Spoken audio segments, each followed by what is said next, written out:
Torah reading for the first day of Pesach from the first Torah scroll. Sefer Shemot, Parashat Bo, chapter 12, verse 21 to 51. Moshe called to all the elders of Israel and said to them, "Draw forth or buy for yourselves one of the flock for your families, and slaughter the Pesach offering. You shall take a bundle of hyssop and dip it into the blood that is in the basin, and touch the lintel and the two doorposts with some of the blood that is in the basin. And as for you, no man shall leave the entrance of his house until morning. Hashem will pass through to smite Egypt, and he will see the blood that is on the lintel and the two doorposts. And Hashem will pass over the entrance, and he will not permit the destroyer to enter your houses to smite. You shall observe this matter as a decree for yourselves and for your children forever. It shall be that when you come to the land that Hashem will give you, as he has spoken, you shall observe this service. And it shall be that when your children say to you, 'What is this service to you?' you shall say, 'It is a Pesach feast offering to Hashem, who passed over the house of the children of Israel in Egypt when he smote the Egyptians, but he saved our households.' And the people bowed their heads and prostrated themselves. The children of Israel went and did as Hashem commanded Moshe and Aaron, so did they do.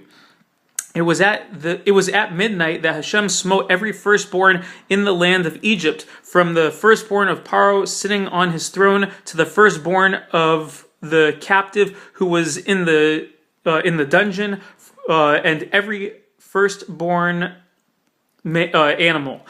Paro rose up at midnight, and he and all his servants and all Egypt, and there was a great outcry in Egypt, for there was not a house where there was no corpse.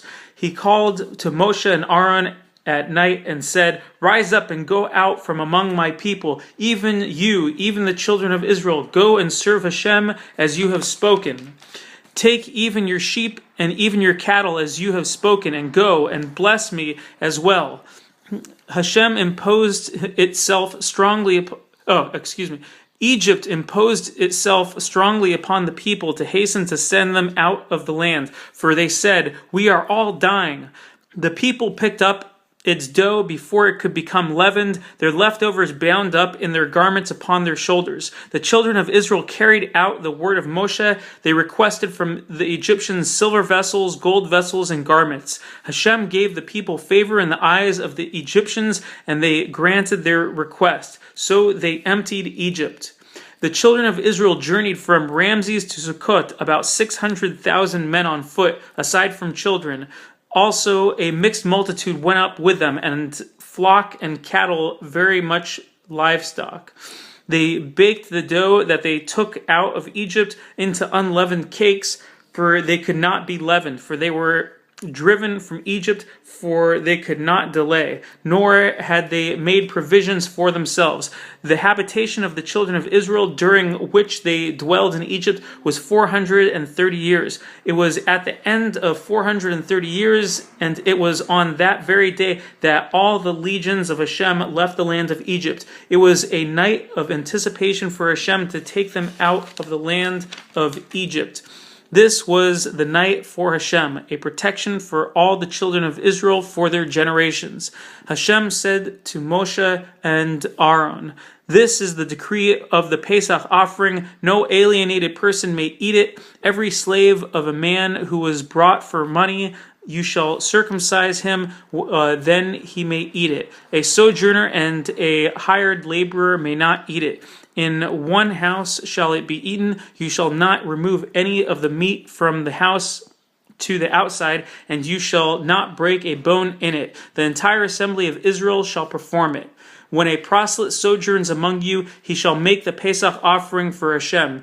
Each of his males shall be circumcised, and then he may draw near to perform it, and he shall be like the native of the land. No uncircumcised male may eat of it.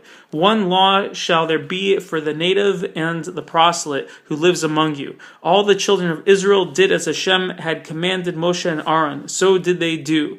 It happened on that very day. Hashem took the children of Israel out of the land of Egypt in their legions.